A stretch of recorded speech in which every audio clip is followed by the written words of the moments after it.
What's going on? This is if you missed part two of the Ruth Bader Ginsburg article that we read in class, or if you had some questions about it and you just want to read it again, maybe for more clarity.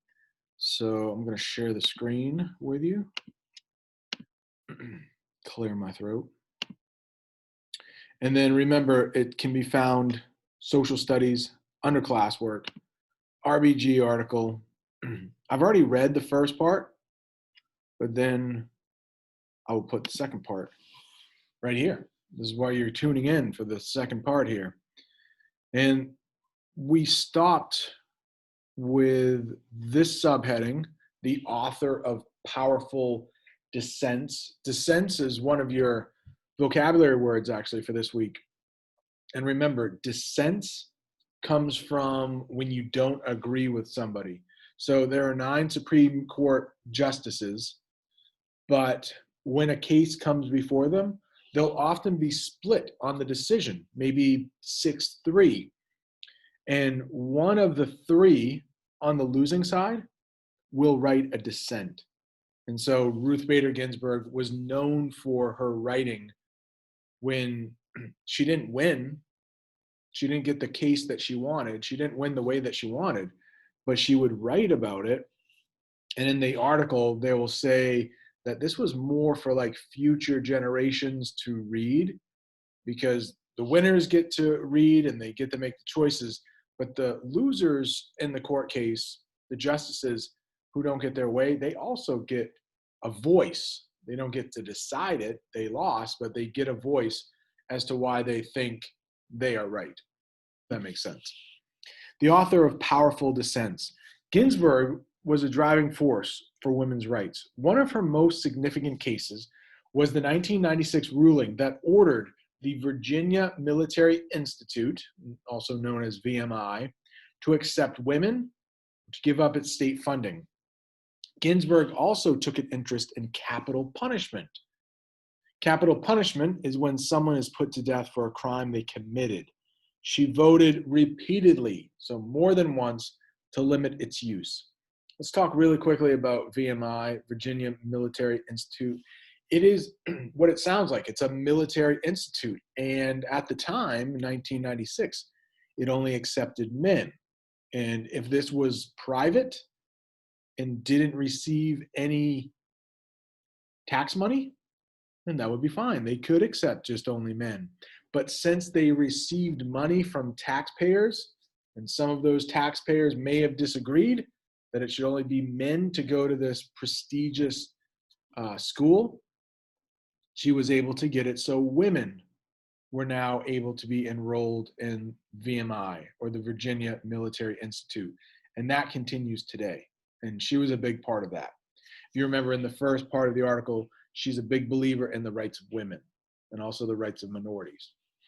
Ginsburg will be remembered for her powerful dissents. A dissent is an opinion written by a justice who disagrees with the majority opinion. Her most well-known dissents involving voting rights and pay discrimination against women.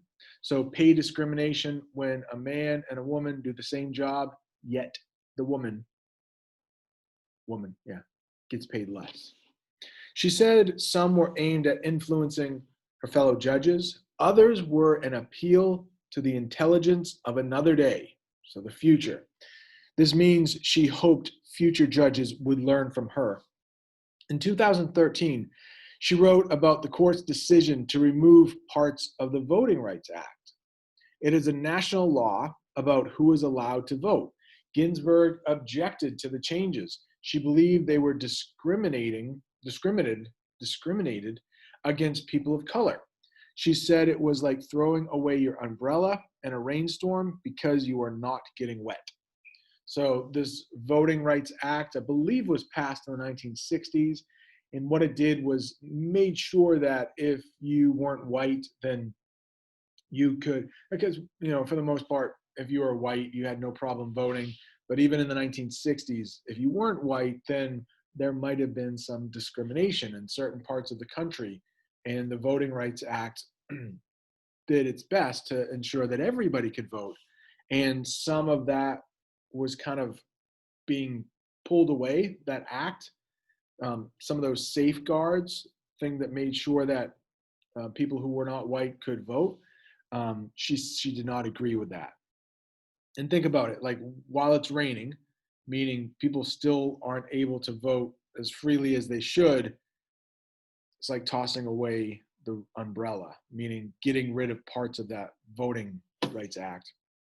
In 1999, Ginsburg had surgery for colon cancer. She had surgery again in 2009 after being diagnosed with pancreatic cancer.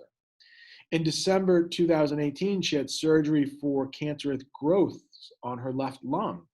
After the last surgery, she missed court sessions for the first time in more than 25 years.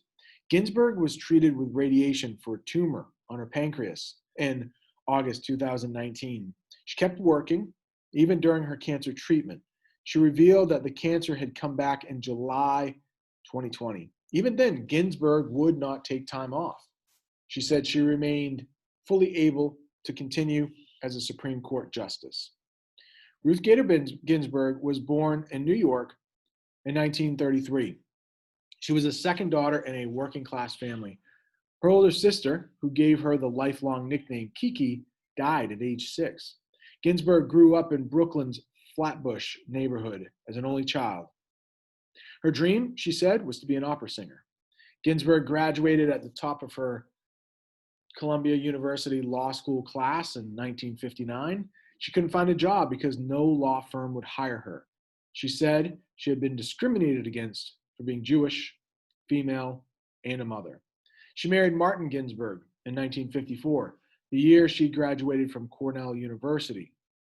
So she was at Columbia probably for her undergraduate, and then she went to Cornell for her graduate degree. So even more schooling after those first 4 years. Martin Ginsburg died in 2010. Ruth Gator Ginsburg is survived by 2 children, Jane and James, and several grandchildren. Ginsburg once said that she had not entered the law as an equal rights champion. I thought I could do a lawyer's job better than any other, she wrote. I have no talent in the arts, but I do write fairly well and analyze problems clearly. All right, so I hope that helped. If you had any questions about that article, of course, let me know. Get with me on Google Meet, get me in the chat, get with me with an email. All right, we'll stop it now. See you later.